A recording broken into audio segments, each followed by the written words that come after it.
Hey survivors, Makeshift here to remind you that the Apocalypse Post is brought to you in no small way by our Patreon supporters. Join the ranks for early access and exclusive content with support levels now named for fancy Fallout-ridden factions like the $2 per creation Drifter or the $7 Wastelander. Knowing you've got my back has helped me dedicate more time to this channel, spreading love of the post-apocalypse and less time on stupid real-world stuff. Sign up right now at patreon.com/theapocalypsepost.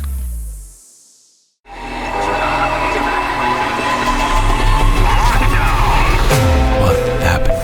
We did this ourselves. They're coming. It can't be. Where is everyone? Hey there, survivors. Makeshift here, recording the second episode from a random hotel here in Evansville, Indiana.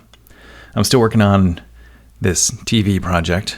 Will be for a while, but you know what? Here we go. We're just going to keep these rolling out. So I'm super excited about today's episode. We're going to have a very interesting chat with a fellow I've met here. He's actually part of the crew. His name's Jonathan, but we gave him a wasteland name today, J-Rock, and he's just going to have to deal with it. And actually, I wish I could say that I had something to do with it, but he kind of brought it on himself by showing me a little video, and we're going to hear a piece of that during his interview. But one of the things that I find really interesting about the post-apocalypse world, about our little community, is preppers. There was a reality show based on preppers. They often show up in post-apocalypse movies as the one that's ready for it, the one that's going to be the hero. Often they're cast in a very good light, but J-Rock, as he'll be known today, is not only a prepper, but he's actually a former prepper. He went through the whole thing, almost 2 decades of prepping for just about everything that could happen to a man, to a family, to a human being. With just about anything that could go wrong in the world, he was pretty much getting ready for it. And it's interesting because he no longer does that. And for reasons we'll tell you in the upcoming interview. I think it's really fascinating. I think you guys are going to really enjoy this. He is a great storyteller and very funny. And, I applaud him for being able to talk about such, oh boy, things get deep, but he handles it with great brevity. Brevity? Levity. Not brevity, it's an hour long. Anyways, here we go. Let's just jump right into it. This is my new buddy, Jonathan, J-Rock, talking about prepping. And here we go. All right, guys, welcome to the show. Former prepper, Jonathan. Hi there. Hey, Jonathan, how you doing? I'm doing pretty good. I had some wings, and I love wings. Now, How before are you? I'm doing good. I had a salad. You had these delicious looking hot wings, and I just had to eat like a chopped cabbage salad. I was going to offer to split them with you, but you made a salad, so I was like, oh, well, Yeah. Sorry. They were garlic parmesan, everyone. It's all right. I'm gonna have something better after. I bought them from Message Redacted. And so, yeah, they were delicious. Oh man! Now, during the course of the show, do I refer to you as Jonathan, or do you have like a wasteland name? A wasteland name. I'm so sorry. What is wasteland? Okay, well, Wasteland's the post-apocalypse festival. But basically, what I'm saying is, do you have a festival name? Do you have like a code name? I don't, but I kind of want one now. Well, How do I determine this? Well, you can just make one up, or I can give you one. Why don't you give me one? If I like it, I'll go with it, but I have veto power. What do you think about the code name J-Rock? I think that's terrible. I think it would come with a voice. That sounds like a radio host. Like, hey, welcome to W64. I don't know the call signs, but this is J-Rock in the morning. Can you play that video for me one more time? Oh, shut up. All right, fine. I was on a TV show, and we were at a radio station, and there was a microphone, and I got bored. We are live today at WRBO 103.5 R&B for the Mid-South. Hey, yeah. Thank you all for tuning in. This is J-Rock in the morning. Shout out to Memphis. Yeah, I think we're going with J-Rock today. Oh, God. All right. So, J-Rock, you are a former prepper. Correct. Can you, for anyone that doesn't know what hobby. Was it a hobby? I don't know. I think it was a compulsion, but yeah. Would you tell us, for anyone who doesn't know what the compulsion of prepping is? What is prepping?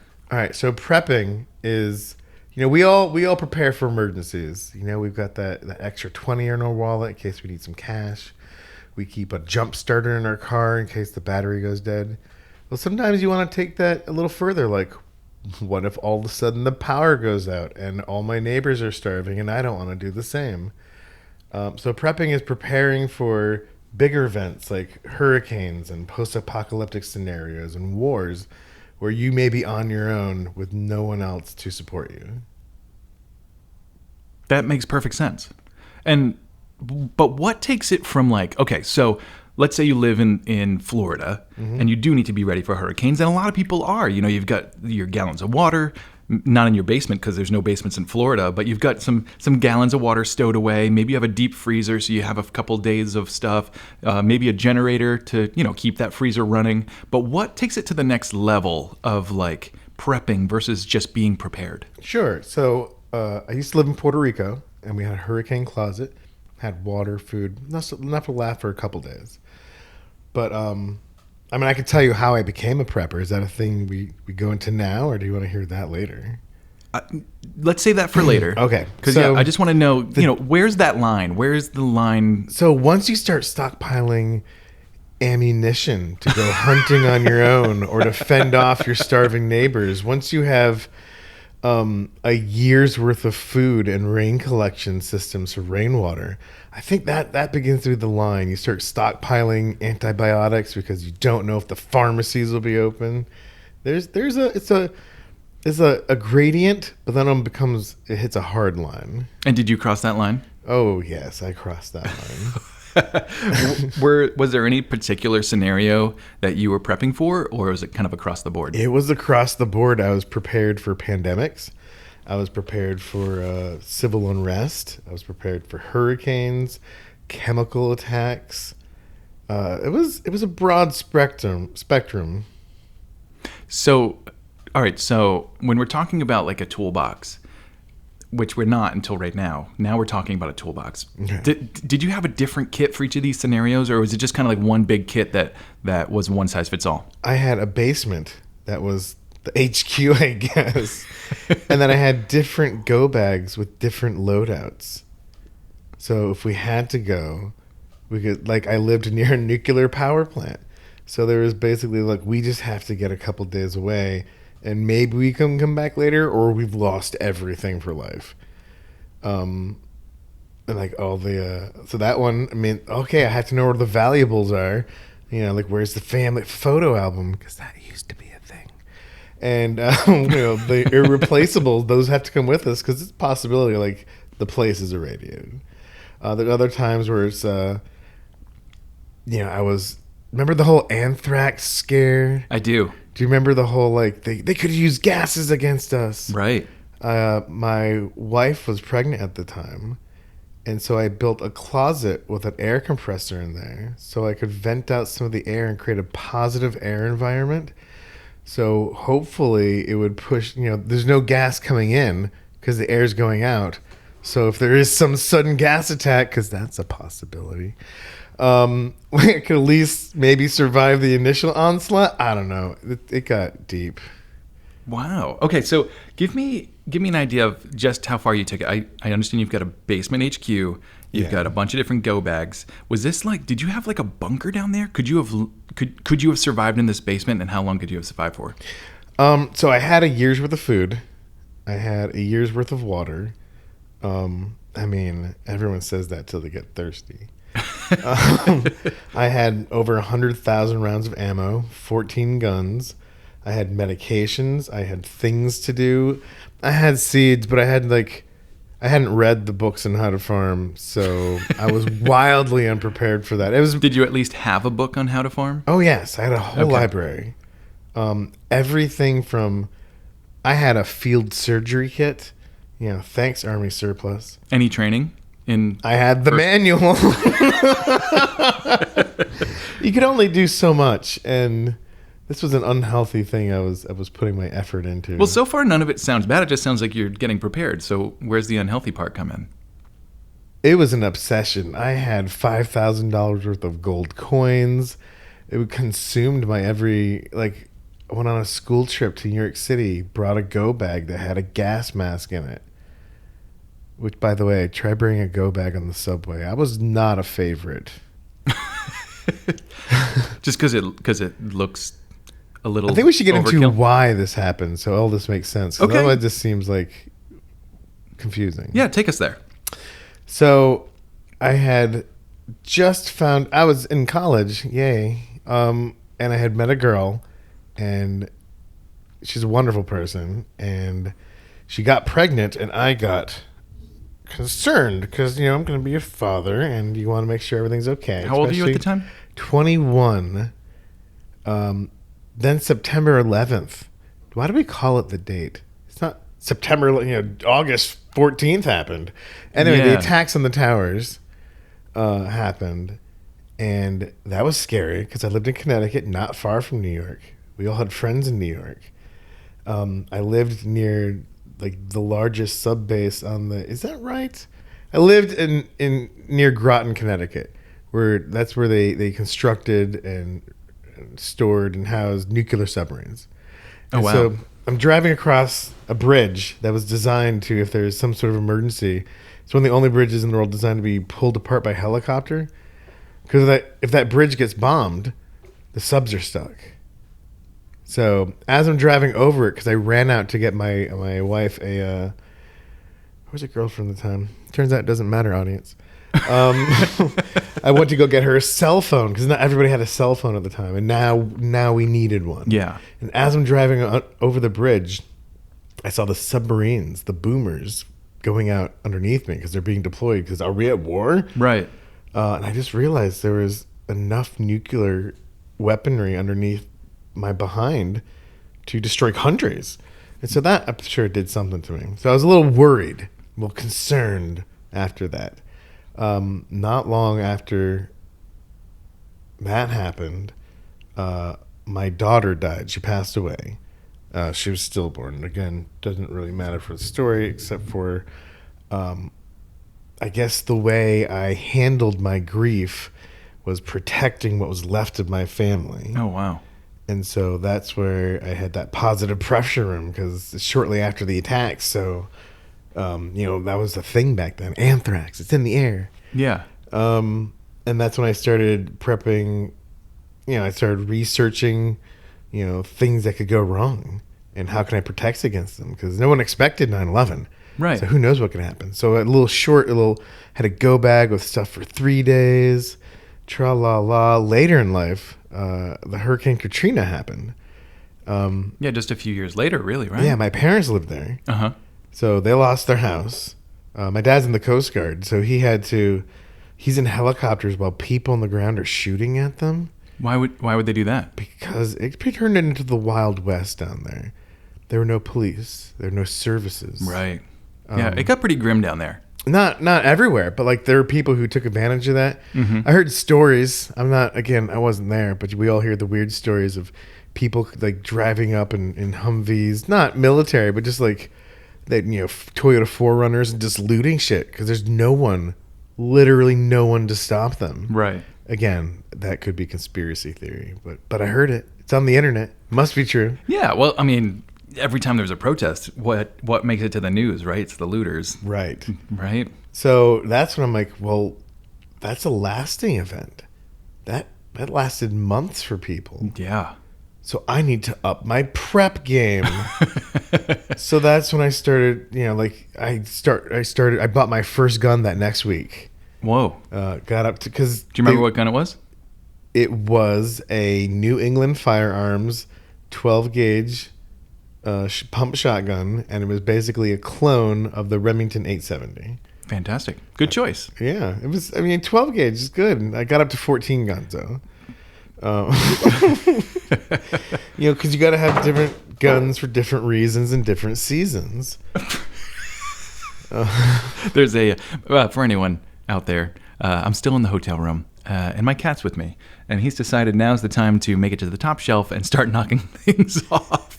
Like I said, for anyone out there, like this is the are we reaching out to the post-apocalyptic wasteland? If anyone out there can hear us, we're talking about prepping today. Some Fallout shit. Exactly. I like it. Yeah. Fallout fans, like this video. Great. Or episode. And share it with your friends. I'll tell you that later. Hit that share, and subscribe button. Exactly. Okay, sorry. Outside of Maui Mouserson making his way around my top shelf, please continue. So that trifecta of 9/11, the loss of my daughter, and then Hurricane Katrina, like that became like my focus.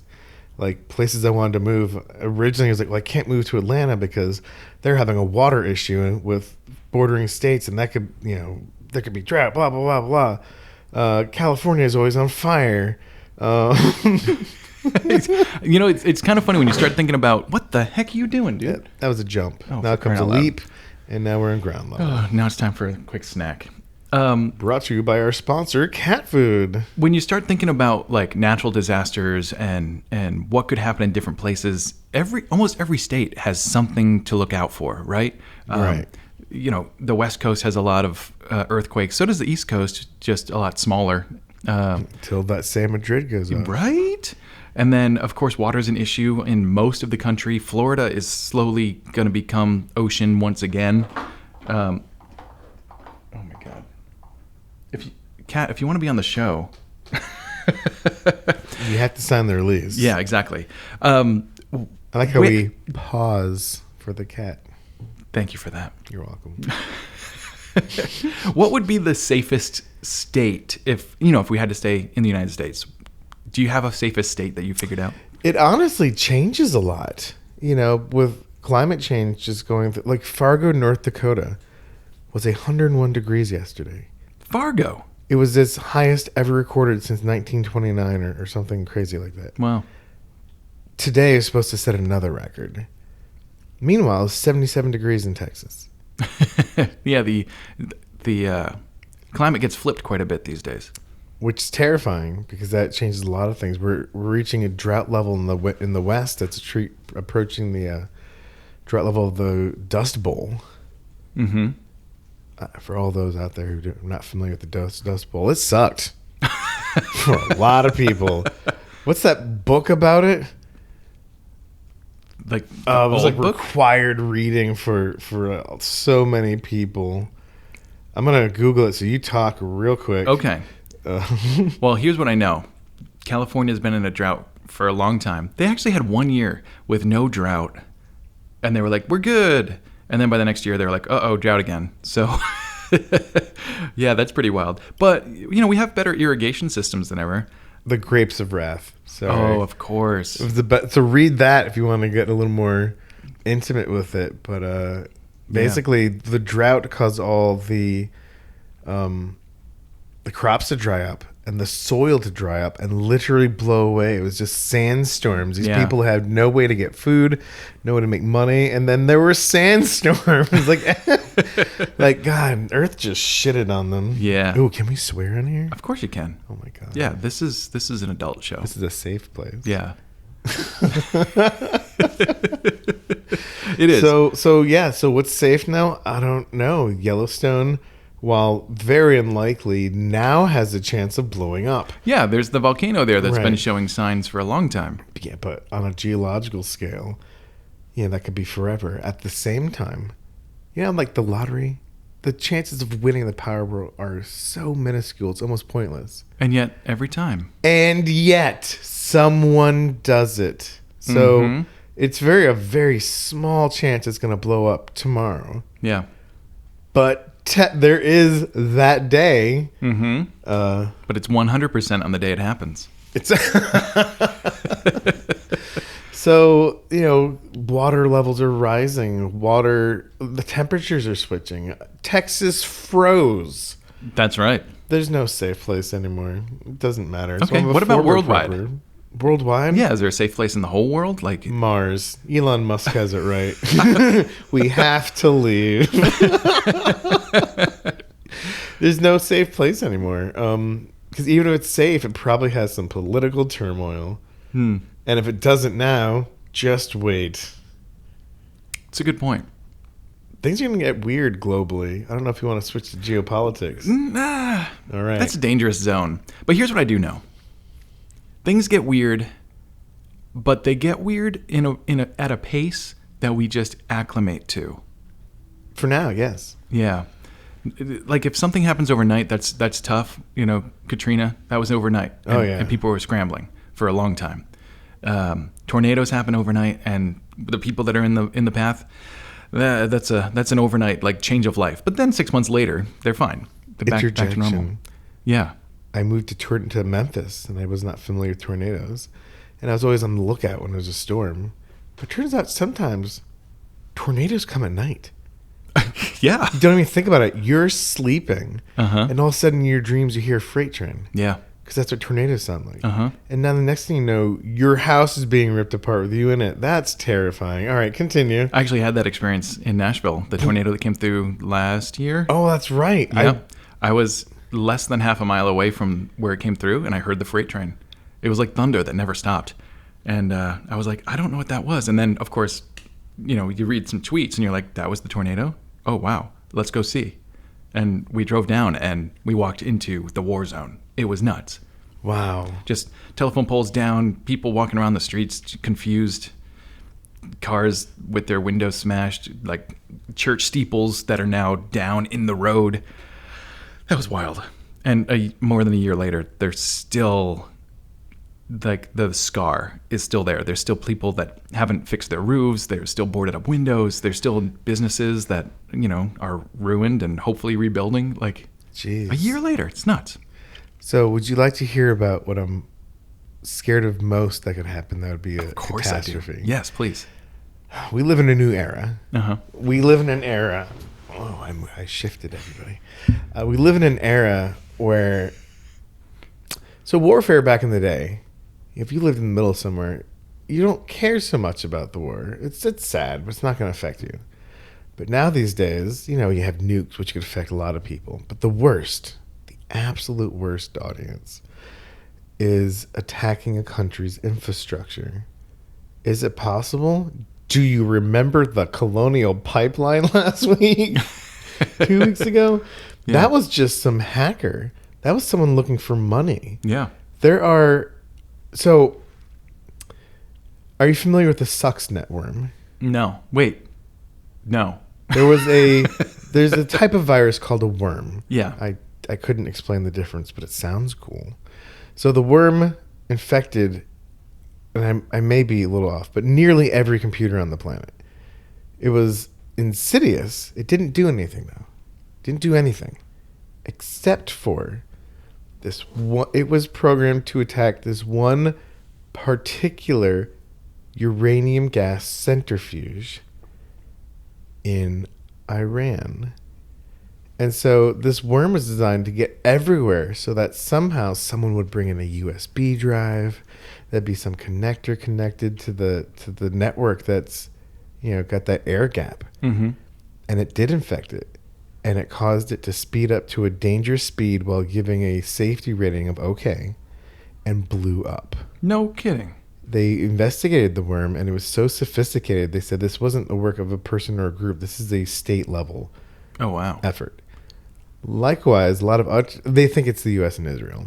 I was just trying to think about, who would want to do this to Who Iran would so want to bad. do that? And I can only think of two countries. That's right. It was Greenland. So those nasty greens. Sorry, Greenlanders. Greenlanders. So my biggest concern now is you could do the same thing to a power grid in the U.S., which we know is definitely not fragile, right, Texas? So they could disable power, which with power comes water. Uh-huh. It also comes gas pumps. Uh-huh. If you knock off the whole East Coast, you can't even get the fuel in to bring food to the grocery stores if they were even operating. That's very true. You're all of a sudden, large parts of the nation have to scavenge or all of a sudden farm. I read the book a little bit. Turns out farming takes a minute. you have to grow it. It takes months. You have to plant at the right time and have the right tools and knowledge. Right. Millions of people will die from thirst first, then starvation, or their neighbors. Because people who get hungry get very strange. That's true. So yeah, that's the biggest concern now. How do you prepare for that? Build a farm 4 years ago. The end. That's interesting because when COVID hit last year, we saw shortages across the board, and capitalism kept everyone working for the most part. Yeah, and right, that's the thing. We kind of just pushed through it. We ran out of certain things, toilet paper, shortage on lumber, but for the most part, they kept things going. I did stock up on some canned goods. Yeah. I've maybe spent $100 in canned goods in case, I needed a week. Haven't had to use them because the fresh food kept coming. Right. I had 2 months worth. I went back to my prepper days. I'm like, let's just get rice, beans. Let's get some olive oil. Let's get some basics here.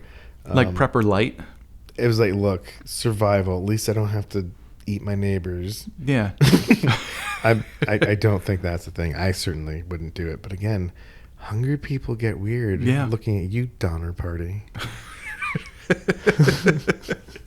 Oh, man. What was it John Cleese said? If God didn't intend for us to eat animals, he wouldn't have made them out of meat. Or so tasty? Which one was it? Yeah, I think you're right. Yeah, you nailed it. I think someone in that post-apocalyptic... I'm great for a post-apocalyptic podcast. Someone in that wasteland would be like, man, Steve is looking pretty delicious. Who's Steve? Steve's my generic name. Everyone says like Chad or Kevin. Just Steve. Yeah. Yeah. Like if you got really hungry and you started getting that hunger tunnel vision and you look over at your friend Bob and you accidentally call him Steve and he's like, he's on to you instantly. Oh yeah. It's dehumanizing. Like how many Steves do you know these days? I know a couple Steves. A couple? Yeah. How old are they? One's about my age. Most of them are older. Exactly. Yeah. No more Steves. It's a safe name. Yeah, that's true. Good call. Yeah. So it's like Karen, only in this case, people that look delicious. No, Steve is just a generic name for. It's a Karen has a lot of negative connotations. It does. Steve though, Steve is like. It's just a guy. It's just a guy. Just guy. It's just John Doe. Yeah. But it's Steve Doe in this case. Steve-O. Oh, that's a different guy. Different guy. Different podcast. Exactly. Okay, so let's get back to how far you were taking. I know you said you had water for a year and food for a year. Yep. How much space does that take up? Like, how many gallons of water did you have? Give me some numbers. I had so many. I had so many of these big blue rain barrels, and I would set up these tarps on the roof down to a funnel to fill up these rain barrels. And then what did I use to treat it? I'd put like bleach in it, but just a little bit. Yeah, it's just a little bit of bleach. Yeah. And so I just kept these barrels kind of in the shade in the woods because I butt up against the woods. Just stayed there for the time. The basement was a very large basement. And I had racks and shelves just filled with supplies and ammo and cleaning, and like I had everything. I had toilet paper. You need to have, soap. You need to have things to do. There's books. There's puzzles. There's like I tried to figure out what you needed for the haul. Like I couldn't survive for 14 years.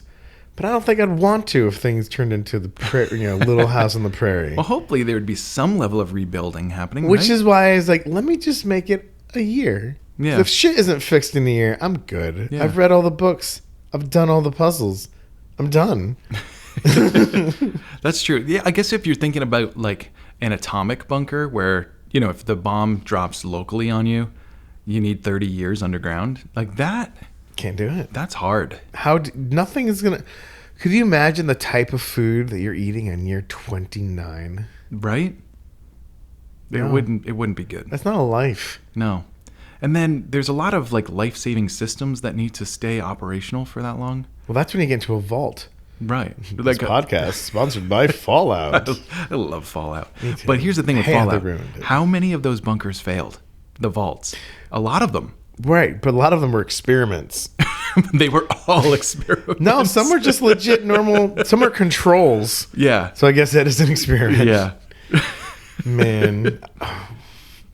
What a great idea. But you go into a lot of those vaults and, systems are broken. The in a lot of cases, rad roaches had broken in. Like ghouls. And if you think about, the city of Ember, they kind of did that long. I think it was 100 years or something underground. You just start running out of stuff to fix stuff with. Right. Oh, and you know what the worst part of all that is?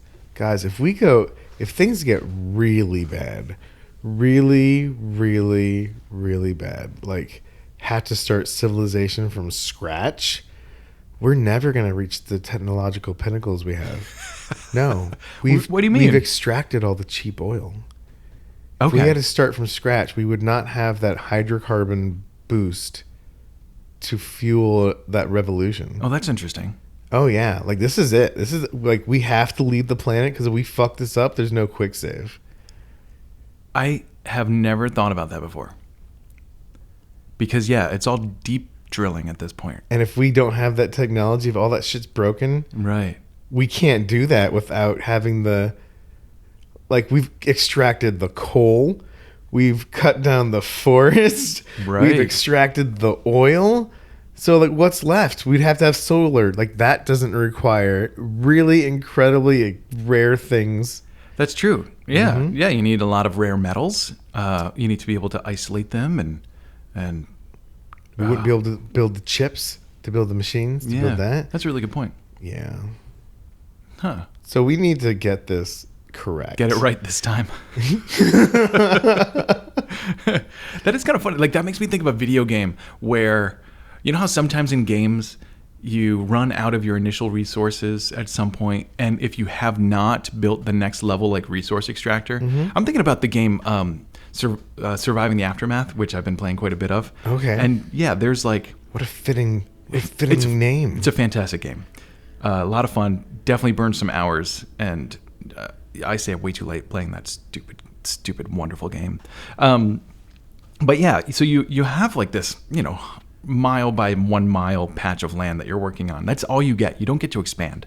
Oh. And on that, there are some resources. And you need to use those resources to build buildings. And some of them are these high-tech extractors.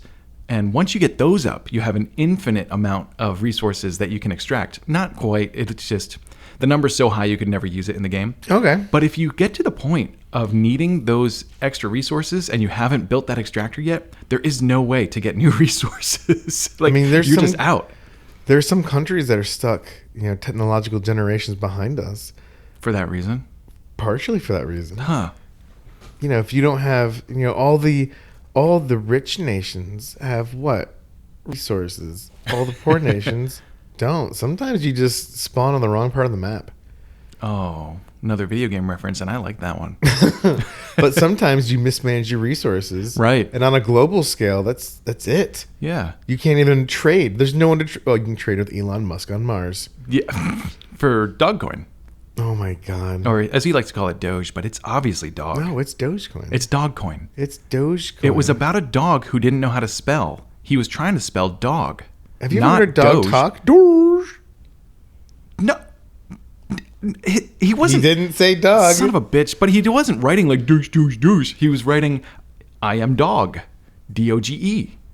Well, unfortunately for him, and unfortunately for the creator of the GIF, sometimes the creators are wrong. I'm still going to call it Dogcoin. All right. At least you don't call it GIF, do you? It's not a GIF. It's a GIF. All right. Then we can accept this compromise in Dogcoin. Yeah. Actually, the first time I ever heard about a GIF, a GIF, a .gif photography, it was on America Online, and I made a new friend in a chat room, and they said, have I sent you my GIF yet? And I thought they meant gift. So it has to be GIF because it's a gift. It's also a graphics interchange format. You don't go to the zoo to look at the graphics. Graphics. But if you were to say like GIF, Giraffics. Like, do you go to the zoo and look at the giraffe? Oh, shit. Giraffes? Are they giraffes? No, but what if God came down and said, my name is Jod, and left? I guess we would call it a GIF. Right. Jod. Man. I like that. I am Jod. You will have none before me. Well, I've never heard of you. Oh my God. All right, so back to the prepping. Yeah.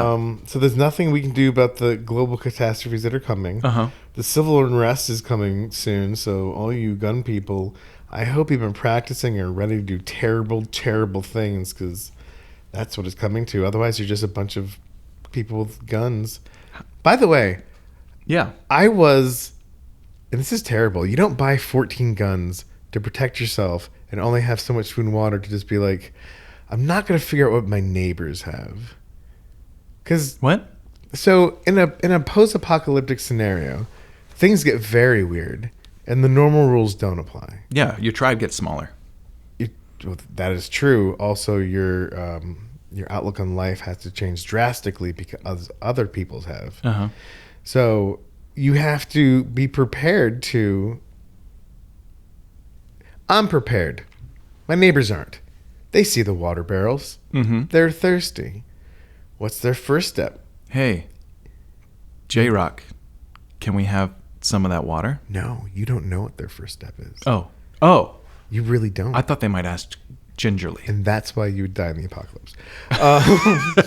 Because your neighbors, you think you may know them, but maybe their cousins are there because of the apocalypse. And maybe their cousins know better than to ask, because you could say no, you're on to them. Maybe they're just going to take it.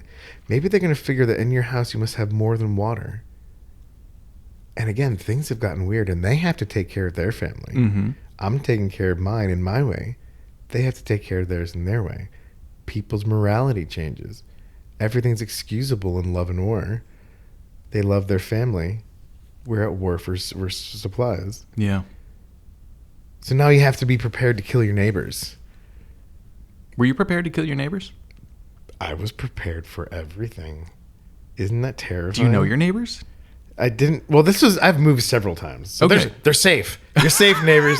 I wasn't just like, let's go kill the neighbors and take their things. Yeah. Like, I wasn't going to form a raiding party. Okay, so you weren't going to go on the offensive. No. Did you ever barbecue with your neighbors just to like suss them out a little bit?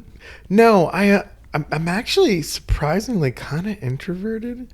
That makes sense. Yeah, I knew when I lived in Memphis, I never went to my neighbor on the left's house until his house burned down. Well, it didn't burn down. It's just a fire that shot through the roof.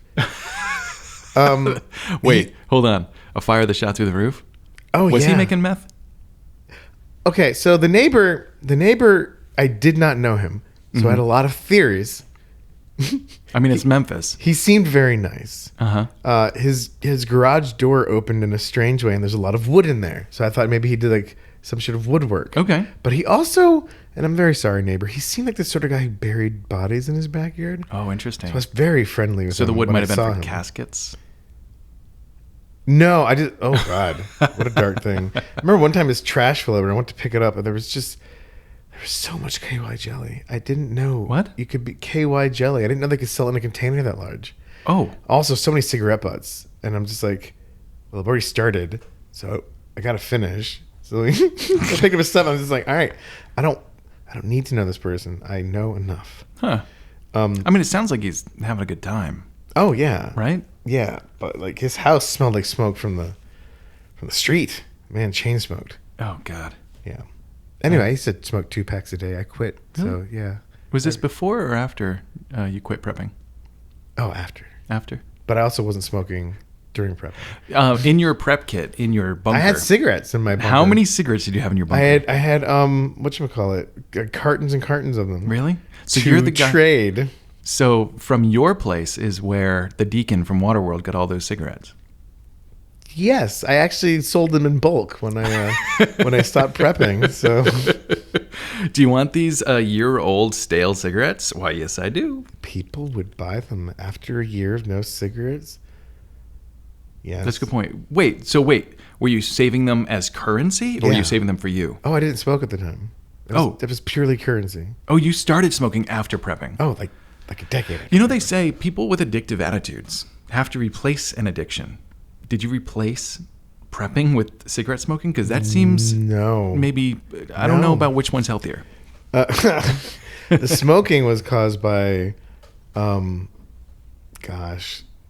series of events happened in my life that caused things to be very, very stressful. We've already established a whole series of events. Yes. There was a second series of events. Yes. All right. Tune in to J-Rock's next episode. We're going to change the channel to we're going to talk about more psychological things. Yeah. Never mind. Let's stay on track here. All right. So now obviously you did not prep forever. But how long did it last? How long were you in this prepping mode? Good question. All right. So from 2001, because September 11th. Yeah. Past Katrina. Let's see. Hold on. I moved from. Still did it in Memphis to a lesser degree, so it's kind of waning. Okay. So I guess I kind of stopped in 2018. 17 years. You were a prepper? Yeah. Now it was the biggest between 2007 and 2010. So you reached a peak in the middle. Oh yes, I was ready for everything. Yeah, they always say prep on a curve. That's what I hear. It's a bell curve. You can hear me coming. Yeah. Ding ding ding. I even had knife sharpening supplies. Okay, that makes sense. You had to have everything. You couldn't order things. You had to have everything. Isn't it funny so much money. that so much of prepping, it's practical. It makes sense. You're going to need this for this. If this happens, you're going to want this, this, and this. If you want to keep using these, you need this.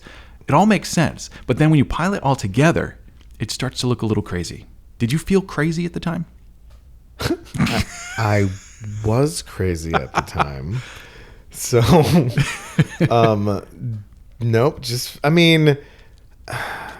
Crazy isn't the word, but it's crazy adjacent, Yeah. I definitely knew it wasn't normal, but it was the right thing to do. But there's so much to it. Everyone goes buys a gun and ammo, right? Yeah. But then you have to have, and if you're a good gun owner, you've got a way to clean it. Right. But you also have to have replacement parts because remember, you're on your own. Yeah. If your gun, something breaks on it, that's it. Yeah. You got all this ammo. Better start trading with someone who probably knows you don't have a gun anymore. Also, I'd like to use this time to say a phrase I once learned. Always be more afraid of a man with one gun because he probably knows how to use it. Oh, that's fun. People don't train. People don't train on their guns. You buy a gun and you're like, cool. But what do you do? So I had a friend with a farm and we would shoot many weekends. I'd practice drills where, it's jammed. Had an AK, literally buried it in his yard once. Came back 2 weeks later, dug it up, banged on it and then shot it just to make sure this thing can get dirty and work. That's an AK for you. Learned my AR, had a little problem every once in a while, sent it back to the factory. Drove it because I got a Stag Arms and they were in New Britain, Connecticut. So funny. Drove it over to the factory. Yeah. They sent it back by U.S. mail. It was sitting on my doorstep, an AR-15. And I'm like, oh. Fantastic. Insane. Connecticut of all states. And the U.S. Post Office. That's hilarious. Yes. What won't they ship, really? I believe you can put a stamp on a potato. And the U.S. Postal Service will ship it. They don't. There's a couple things that you actually cannot ship. I don't remember what they are. Like explosives, but... I had tannerite shipped to me. That was a binary explosive. Huh. Okay, so you can ship explosives. Cool. Yeah. You can't ship human body parts, but maybe you could. I mean, if you overnighted it. If you try hard enough. And here's the thing with all postal services, what they don't know they're shipping, they can't not ship. Also, because it's the federal government, they can't really just go look because Right. that is a violation of the Fourth Amendment. I'll buy that. Yes. Someone fact check us. We don't have a fact checker on the show, so we'll just call it true. Oh, great. Yeah. Okay, so somewhere along the line, you decided to get out of the prepping game. Kind of tell me, what was the catalyst for that, and what does it look like when you de-prep? So I lost my house, which was a problem, and I was on a show at the time, out of town, and Like working a show? yes, and I asked someone to do me a favor because at the time the power's out in the house. I'm like, look, I need you to go over and just take all the food out of my fridge. I need you to do it immediately. And she said, absolutely.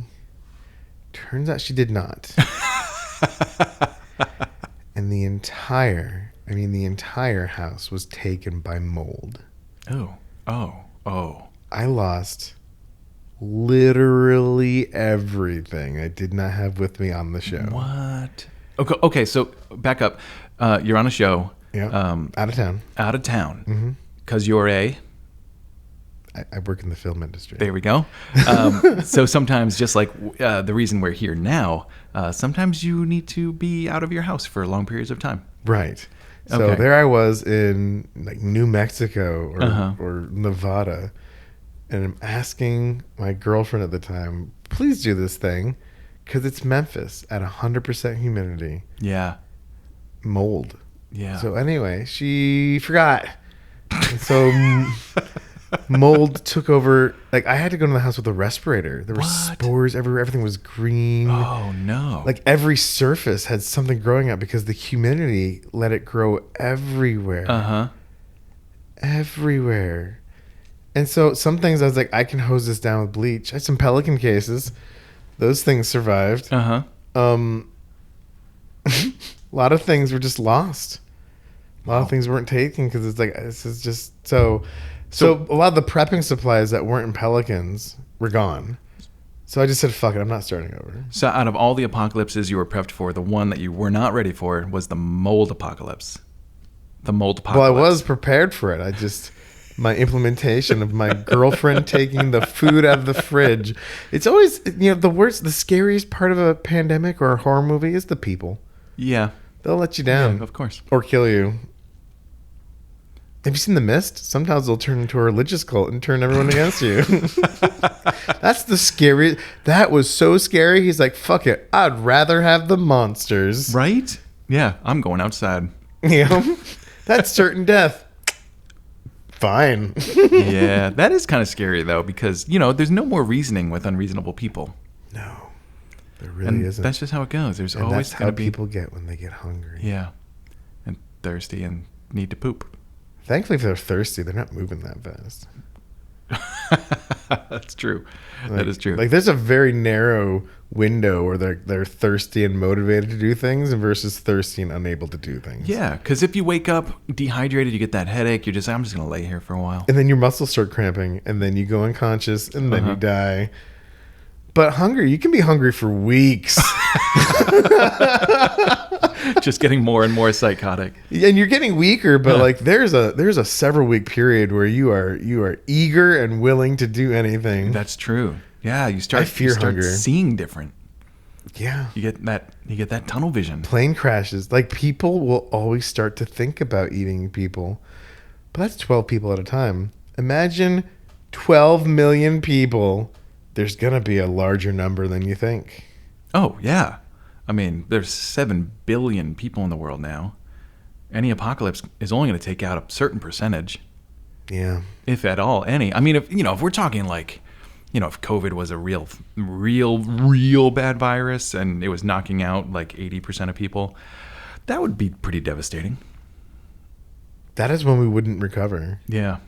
We'd lose a lot of knowledge. Yeah. I mean, what are we losing? Like 1% probably by the time we're done with this. And that's already a lot. It is. Like. And that's just what we're being told. I don't believe anything anyone says anymore. Really? Who is it that said, hey, was it the CDC or Fauci's like, N95 masks don't work. Don't bother buying them. And then later comes out and says, look, we just really need to have the doctors have them. So it's like, okay, like I understand the need for medical professionals to have this over the general populace. Yeah. I get it. However, you lied, which means I don't know what else you lied about, and I know for a fact you are a liar. So I just don't trust, like, the CDC is like, yeah, you can wear your mask outside without a mask. Can we? You can be outside without a mask. Yeah. Can we, though? Yeah. It sounds right. Yeah. But you've lied to me. That's true. There is Vaccinated people don't need a mask. there's a lot of policy that makes you question things. They just want to get this economy going. Yeah. Like, just say that. Yeah. Just be like, look, there's a chance you'll get it, but we're all going to die if this economy doesn't get going. Hey guys, I'm just going to jump in here real quick because me and Jonathan disagree on this ever so slightly. I didn't want to, break up we're having a great interview. I didn't want to step in and like get into this like political thing, but the scientist in me, and I'm not a scientist, but I am a science enthusiast. Anyway, I did want to clear up a little bit about this because I don't believe Fauci was lying. I do believe he was wrong, but that's how science works. Sometimes we need to make a guess, do a little bit more research. When the data comes back, modify our beliefs. And I think Fauci is actually really good at doing that. As more data comes in, he will give new best advice. And he explains it best in this clip. Here we go. Back then, the critical issue was to save the masks for the people who really needed them because it was felt that there was a shortage of masks. Also, we didn't realize at all the extent of asymptomatic spread, and that a person who could be without symptoms at all could be inadvertently and innocently spreading it to someone who was uninfected. When you don't even know you're infected because 20 to 40% of the people who are infected don't even know that they're infected. But what happened is that as the weeks and months came by, two things became clear. One, that there wasn't a shortage of masks. We had plenty of masks and covering that you could put on that's plain cloth covering. So that took care of that problem.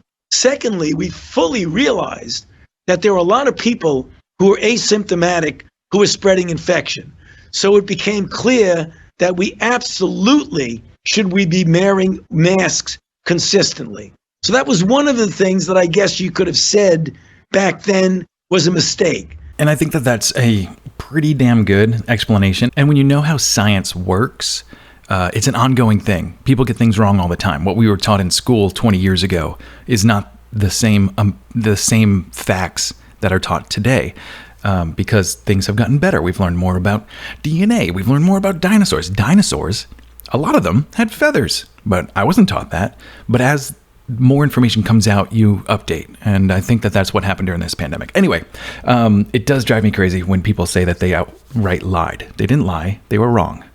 And as the data came in, they corrected. And I think that that's a sign of a good scientist. Anyway, let's get back to the episode because I know that I'm already getting way too off topic here. Here we go. Get the Patriots out there. Oh.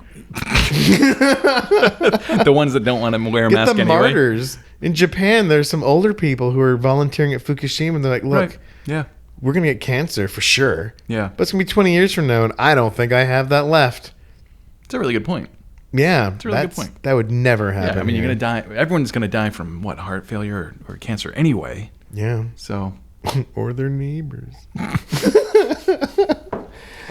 Is this a constant thing that goes through your mind? Like, so we're in a hotel right now. Did you like suss out I'm using suss out because Among Us? because of Among Us, Yeah. and you're sussing, which is a great verb for vetting. Yeah. But it also automatically implies that you're suspecting them. I Right? try to roll high in insight when Just I... auto-suspicion. Suspicion. I mean, I suss out everyone, period. Did you suss me out when we met? Always. What'd you get from me? You're funny. You've got a good vibe. You got a good spirit. You would be eaten first in the apocalypse, but I would miss you greatly. Why would you say that? You're too kind. You look for the good in people. I wouldn't be like, here's my arm, please have a bite. No, you would trust someone and they would turn on you. Oh, damn. Yeah, because that's the thing. People are terrible. I've seen things with people, and everyone can change. This is one of my favorite questions for people in the Wasteland community. Okay. If you were in Mad Max, Okay. Which one? any of them, Fury Road. the Mad Max, yeah, it'd be Fury Road. Okay. Yeah, all right, you're in Fury Road. Are you a good guy or a bad guy? There are no good guys. What? There are no good guys. There's lots of good guys. Who? Like Max is Max killed people. kind of He a good held guy. up a train. He just had empathy at one moment. he held up a train. I'm sorry, not the train. That he. What movie are you? No, watching? the water truck. I'm sorry. He with Charlize Theron. yeah. He held it up. Yeah. Well, I mean, all Mad Max movies are about Mad Max going from his like loner survival back to like helping people. Well, at least But do you call a person who holds up a truck at gunpoint a good guy? no, he ends up being. We're a good guy, all though. bad Okay, guys. that's a good There's point. just different Well, levels of bad guy. Can Charlize be a good guy? She had the best at heart throughout that whole movie. Yeah, but best at heart, is that what makes you a good guy? I mean, Hitler had the best at heart. No, he did not. He did. He banned smoking because it was bad for his people. He did a lot of good for the country. But we all can agree he was a bad guy. Yeah, that's true. Okay. So intentions don't mean a thing. All right. Chairman Mao wanted to help his people, and he did by killing 20 million of them in a famine in the meantime. Is he a good guy? I don't think he's Look a good at China now. Look at where they were. Yeah. Some people in China think he's a good guy. guy. So everyone is a bad guy. It doesn't matter what your intentions are. In the Mad Max universe, if you're a good guy, someone will take advantage of you and you're dead very, very soon. So would I be a good guy? Impossible. I'd be dead right away. But all right, so check this out. Mad Max, the Road Warrior. Okay. There's the people that live at the refinery Okay. or at the pump, but they can refine. I don't know. They live at the oil place. Okay. They're all working together. They're all pretty much good guys. Okay. It's a movie, sir. But all I'm saying is they were working together, and it's possible to survive Garfield by working can't together. actually talk, by the way. Oh my god. This was a hypothetical question. It's not. Hypothetically, Yeah. Well, But yeah. Would you be with the survivors and like get along and work together, or would you? yes. Join. However, outsiders would be enemies, and I wouldn't be the nicest of guys. Okay, that's fair. But Yeah. that's all about. I mentioned earlier. Like Mad Max, I would raid my neighbors and take their shit. If that's what you're looking for, because like there is a very limited amount of resources, and Yeah. look, if it comes down to you or me, I'm gonna pick me. and I think everybody would. Which is why you have to watch out for your neighbors in the post-apocalyptic yeah. scenario. Like, it sounds terrible. It's not like it's something I had to really come to terms with. I'm not like, hey man, let's go kill the neighbors. Like, that's terrifying. But they are thinking that about you. Yeah. That's a good point. All right. And you don't know which ones. Kill or be killed, eat or Yeah. be eaten. I'm probably gonna get eaten. I mean, you do. Like, let's be real. J-Rock, tell me about your diet and why it makes you an extra tasty human being. Oh man. So everyone, I eat nothing but meat. That's it. That's all. I mean, cheese, it's meat adjacent. And eggs, because that's just pre-meat. But that is my entire diet. It's a no carb diet. Uh-huh. I used to be fat. Well, I mean, I still am fat, but I used to be fatter. I used to weigh 333 pounds. Uh-huh. Got down to 218. Uh-huh. My cholesterol went down. I'd never felt better. I slept better. Your cholesterol went down? Yes. That's the opposite of what people say should happen. Yes. Well, when you're fat, your body changes its hormones. When you're fat, you start to release more estrogen just by being fat. Huh. So as you lose weight, your hormonal balance changes. And so something just lined up like, oh, this is what it's supposed to be. Yeah. So I eat fatty meats. So like chicken breast doesn't do it. Turkey. Really? Beef jerky. Yeah. Huh. So I eat like the flats of chicken wings because they're fattier. I eat ribeye. I eat burgers and I put butter in everything. I have done the butter and coffee thing and that's great. That'll get me through till lunch. Unsalted butter. I used to put salted butter in there. I liked it. Unsalted, but some butters had way more salt than others, and that was gross. Yeah. I like the European Land O'Lakes butter. It tastes. If you're gonna buy a butter, I think that one. It's in the black box. I'm not sponsored by them, but I am willing Send us samples. Send me samples in the mail. No, wait, that's terrible. I also leave my butter out on the counter. Yeah, me too. Okay, well That's the best way to do butter. but it has to be salted butter. Has to be because Well, that yeah. unsalted butter goes bad quick. Well, that's for sweet things like coffee. I put the salted butter in there. I like it. I don't know, man. It was Crazy. Were you a pure carnivore when you were prepping? Like, did you Oh, have to, no. Did you have to think about like hunting and stuff at the time? I mean, I thought about hunting Uh-huh. because I thought about everything. Have you ever hunted? No. Because here's the thing. I don't think I could do it. And even if I could, I have no idea how to clean an animal. I had a book. You had a what? I had a book. Another book? I had a book. So you had like agriculture, basic surgery for idiots, and you had like a hunting book? I had like 200 books Really? just for prep stuff. Oh my God. I also had a laptop, like one of those like Chromebooks or like knock off the ones that was super energy efficient Yeah. and a solar charger for it. And on there I had videos and ebooks, and so I could technically, even with no power, be able to watch a tutorial on something. Fantastic. Like I didn't have time to absorb the breadth of human knowledge, Yeah, but you would. but I would do it on demand. Yeah. Yeah. I'm hungry. I should go hunting. Like, look, I'm not going to be great, but I'm going to get lucky, and then I'm going to get better. Because hungry people.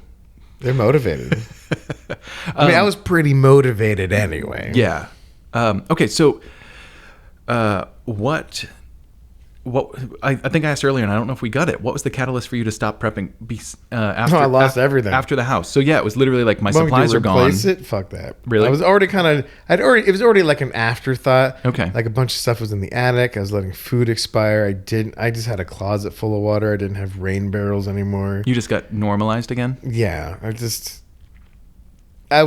had a leg up, Uh-huh. but anything that lasted longer than a couple weeks, it was survival mode. Oh, gotcha. Yeah. I had a generator, Uh-huh. but it wasn't going to power the house. You Right. know, like Yeah, you could, yeah, I've got enough to run like the fridge. just for a couple days. Yeah. Because after that generator is a liability. Totally. I mean, it's a liability at first because everyone knows you had it. Uh-huh. But if it's only 3 days, people aren't going to kill me in 3 days. I hope not. It was Memphis, though. Yeah. Hey, let me get that generator. No, they don't ask. Yeah. That's why you get killed. Okay, so you're literally losing interest in prepping, or was there like a psychological change at the same time where you're Well, like, sure. maybe I don't need I was all getting this? over the grief of losing my daughter. Yeah. I mean, it never goes away, but like I don't feel like I have to prep for the apocalypse anymore. Also, it doesn't matter. Like I'm not living on like if I lived where hurricanes are happening, I'd have a hurricane closet. Yeah. If I lived near a nuclear reactor again, I would have a little go bag. Maybe some iodine pills. Yeah, but that's it. Yeah. Because right now it's going to be big. It's going to be all the U.S. loses power, and like that's it. I'm not prepped for that. How could you be? Some people are, and I don't live that life. I'm Yeah. not going to buy a silo and have fucking like acres of farm and like goats or something. Yeah. I don't live in Montana. I can't do that. Right. So I guess I give up at that point. Huh. I'm going to die I'll be in that first wave with hundreds of millions of other people. There's no shame in that. So now that you're like kind of out of the prepping game, what do you think about people that are still in it? Like, do you see them as, oh yeah, that makes sense, or do you kind of see them as like get a grip? If they could get a grip, they probably wouldn't still be doing it. Really? Yeah. I mean, look, we live in a different society now. If you were a homesteader back in the day, it was totally normal because it made sense. Now, I think it's inevitable that we're switching to this really fragile digital society. Mm-hmm. And I don't think there's a way to really, really avoid that. We're getting very close. We're going to connect the rural community to the internet using Starlink. That's going to happen soon. That's going to change a lot of things with them. And we're either going to strengthen this network of digital living, or it's all going to fall apart, and it doesn't matter what your prep is because we're all collectively going to fall so far. You've gone back to the Stone Age. Yeah. Like if you're the only ones who prepped, and you don't know how to operate that oil rig. That oil rig's not running. And also the guy with the helicopter is not bringing you to it. We've made it very complicated. That's true. And you know, we live in a society where everyone kind of specializes in their own job. Yeah. And so you need a township in order to run. Like, you need all these people doing all their different things. That's hard. It is. It'll exist. Like, you've seen The Walking Dead. It happens. Yeah. Are they happy? Are they happy in The Walking Dead? I mean, could anyone be? Exactly. There's a constant existential crisis happening. And what's their end game? They're just going to survive till they die. Well, I mean, that's what our end game is anyway in real life. I'm enjoying myself. Yeah. I'm enjoying myself. But still, right now. like, life is good. My job is fun. I have hobbies that I really enjoy. I get to go out. I get to. When all that changes, man, I don't want to be a subsistence farmer. You know, like we're gonna go back to the feudal system, and I'm not a baron. I'm baron material, but it's not gonna happen. Huh. So. What's the point? Yeah. I will prep for small things. Anything beyond a week, I'm just because if it's beyond a week, Yeah. if you don't have a way to get somewhere, it's gonna be a very, very. It doesn't go a week and 3 days. It goes fuck it, 8 years. Yeah. Forever. It is kind of wild because, I mean, it's evolution is not the survival of the fittest. It's the survival of those most able to adapt. And humans, we're fucking great at adapting. And so as long as you can continue So there are a lot to of adapt, things that no longer exist. well, yeah. We're a blip on the ecological timeline. Yeah. We could disappear like so many things that have lived longer than us. And Okay. there's so many things that live shorter than us. Okay, I'll buy that. But here's the thing. Everything's turning to crabs anyway. Look at evolution. Like, seriously, everything's just evolving to crabs now. We're all sea people. Oh, man. I have seen that crabs have come up a couple times in evolution in separate lines. Is that true? Yes, that was not an exaggeration. Things are still continuing to evolve into crabs I mean, they are without having a crab-like ancestor. really. Yes, it's just like the crab is the move in the ocean right now. It's apparently the most resilient. All these other things are dying, and crabs will reign supreme. Is that why you keep sidewalking all the time? Oh, yeah. I was doing my Zoidberg. I'm evolving man. into a crab. Yeah. All right. So as an ex-prepper, as a former prepper, will you continue to keep like a go bag or just like a basic prep? Do you feel like you've learned lessons just to make you better prepared for like the worst case scenario rather than the every case scenario? Yeah, man. So sometimes when I travel, I didn't do it on this show, and I should have. Sometimes when I travel places, I have a Pelican that has all my cannabis supplies in it. What? That's my prep. That's your prep? That's it's just my like, prep. If everything goes to shit today, I'm going to get fucking high. No, man. It's a Pelican that will have a water pipe and a water pipe cleaner, because I learned that from prep. You have to bring everything. I'll have... I use a vaporizer, cleaning supplies for the vaporizer, a charging cable. Like, literally, I could take this anywhere, and I'm set for weeks. To smoke weed. Hey, man, I'm an evolved prepper. I prep for the everyday solution. Is work was hard. Let's relax. Like, if I liked alcohol, I would have a Pelican case. I would have a very fine whiskey and a whiskey glass. Okay. And some like little things that like what do you call them? The whiskey cubes? Because I don't know if the little ice would be available. the little stone guys. Well, how would you refrigerate your whiskey cubes? Well, like right now, I don't want to necessarily go walk down to the ice machine, but I don't have a what do you call an ice tray in my freezer. But let's say I couldn't go get an ice tray. I have my whiskey cubes. Oh, okay. Like, it's little scenarios I'm prepared for because I used to be a prepper, all in a secure Pelican. That's like a vestigial limb. That is the vestigial part of my preppers. I will prep for small things. Like, I'm going to go out. I have a small bag that has a battery charger because your phone might go dead. It'll have, like right now, it has a backup mask. It has some hand sanitizer. And I take that with me almost everywhere because at heart, I'm still prepared. I always have a flashlight. I always have a knife. I have a lighter in my pocket. I don't even smoke, but I have a lighter.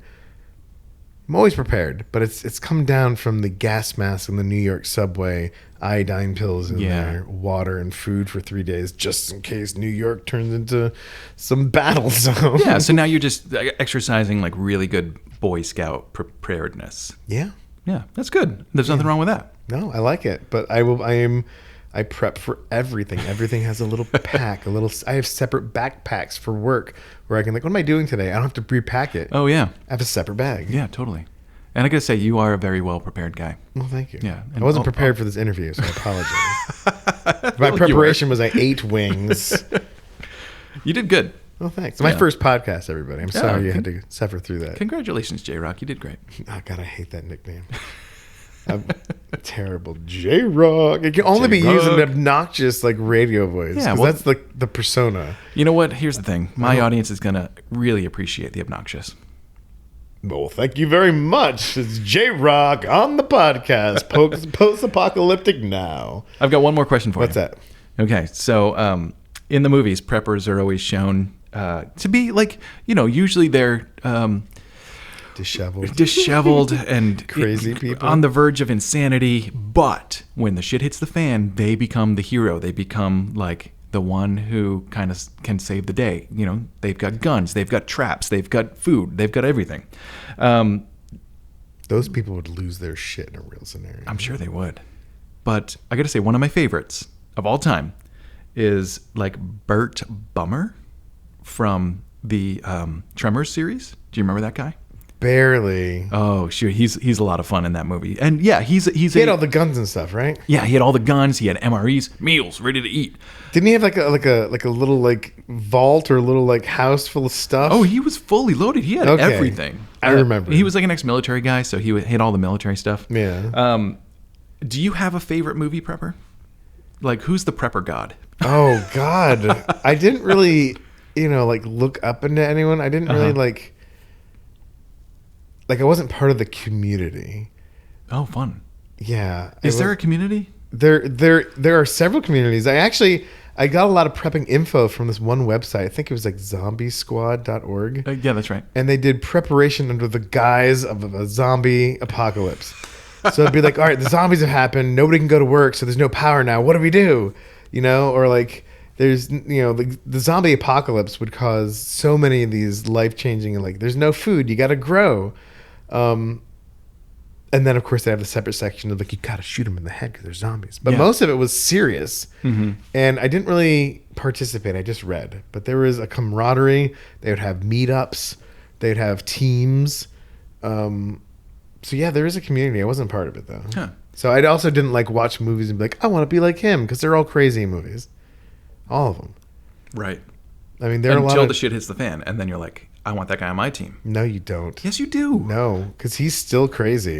Except for now he's crazier and he has a god complex. That's the neighbor you kill and get his stuff. Oh, interesting. Because he's already lost his shit. He's killing you. But he's prepped for that. Yeah, exactly. He's prepped for it. But the movies people, they're crazy. Mm-hmm. You can probably defeat that.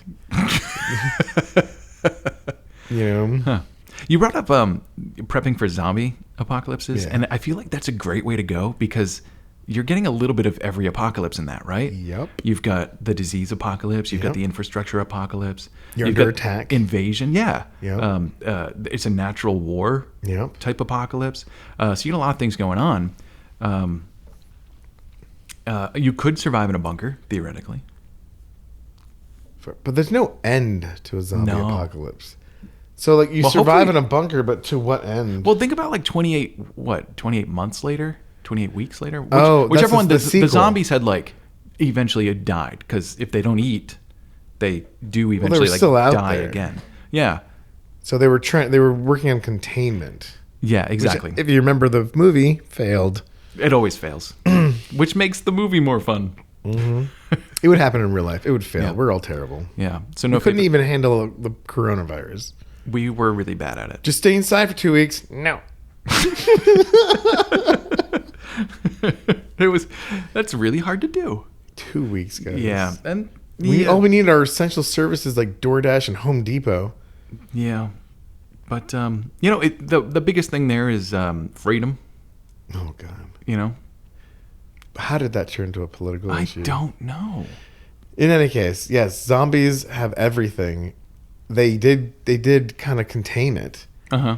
I'm trying to get back to whatever your point was. There's really no point. Great, they did. They contained it and failed. There's you survive in a bunker, but like, zombies are forever. Yeah. You know, and if they're not, they've killed how many people? Uh-huh. You're literally whatever's in your bunker. It's all you got. Yeah. That's not a way to live. What's that? Cloverfield? Mm-hmm. That was a nightmare. All right. Last thought. There are people out there in the world, Yes. some listening to this podcast, So sorry. that prior to this were thinking, man, I should really be prepped for a worst case scenario. No, do it. If that's your thought, fucking do it. Don't deny yourself. Oh, okay. I just lost the thought. I lost the will to live, and therefore I'm not a prepper. So all in all, you would still say it was a positive experience? Ooh. Mine was a compulsion. Mine wasn't a, you know what? I have rationally decided this is a way of life for me. This was filling a hole of grief that was never filled. So maybe for that reason. I mean, it could have been worse. I could have been an alcoholic. Instead, I prepped. Man, whenever there's an emergency, I always had batteries too. Yeah. Oh man, the batteries go out in a remote or controller. Don't worry, I have 4,000 of them. Did you get really excited when someone like needed something? You're like, I got that. Yes. Yeah? Camping was always great too. I feel like if you're a good camper, you'd probably be a good prepper. Because camping if your disaster is having to live in the woods, yes. Yeah, but For a short period of time with resupply. with city runs. Like, everyone thinks they can be man, even with all my prepping, I would probably die very quickly in an apocalypse. I mean, that's everybody. That's the whole idea of the apocalypse, right? I had not practiced many of these things. Huh. I could shoot. I could store things. I had good logistics. I would never have had a farm in time. I never would have been a successful hunter. I never would have repelled my neighbors. I would have something. You can't one-man band this. And I tried to, and I would have died quickly, and someone would have taken my resources. Like, I would have been terrible at Rust. But if somebody wants to take it seriously and live a lifestyle, go for it. You know, if you people have gambling compulsions, they should seek help. If you have a compulsion to prepare for things, and it's a compulsion as opposed to a lifestyle you've chosen, I should have gotten help. Yeah. But if you want to do it, fucking go for it. It's a great thing. You're prepared. Oh no, how terrible. That's true. Most hobbies are a waste of resources. This one would be gathering of resources. Yeah. And by waste, my God, do your hobbies. They're fun. They're fulfilling. are. And you're only going to become a better person for them. My brother got into whiskey over the pandemic. I got into cannabis. He drinks like one glass. Okay, so a connoisseur, not Yes. like drink as much whiskey as I can. I don't know if the man hasn't gotten drunk in years. Oh, fantastic. Good for him. Yeah, like he just likes the taste of it. He's pulling out the notes of the oak. Oh, He's pulling yeah. out the flavors. I don't know. He could probably identify the water that they use. I don't know. Yeah. But it's so cool because like what a great hobby. You've gotten deep into something. Yeah. And if that's what you want to do with prepping, go for it. Awesome. Far worse hobbies. And with that, we're done. All right, well, we're signing off. Yeah, we're going to sign off. Well, thank you so much. This is the last time I'm going to call you this, J-Rock. Thank you, Steve. Wait, did we talk about Steve on the show, or was that before the show? That was on the show. Okay, good. Yeah. Then it was a good callback. Yeah, there you go. A comic This is fun, mastermind over everybody. I here. hope you enjoy it. Make sure to subscribe, share it with your friends, and let everybody know about this guy right here. Awesome. And if you didn't enjoy the show, share it with your enemies. Along with a case of gallon-sized mayonnaise cans that are guaranteed to never go bad. Ever. And don't forget to rate us everywhere you listen to your podcast. If it's Apple Podcasts, Spotify, give it a like, and that way the algorithm will catch it. Yeah, exactly. Thumbs up, likes, 5 stars, subscribe. All right, bye everyone. See you next time, survivors. Stay alive. And days and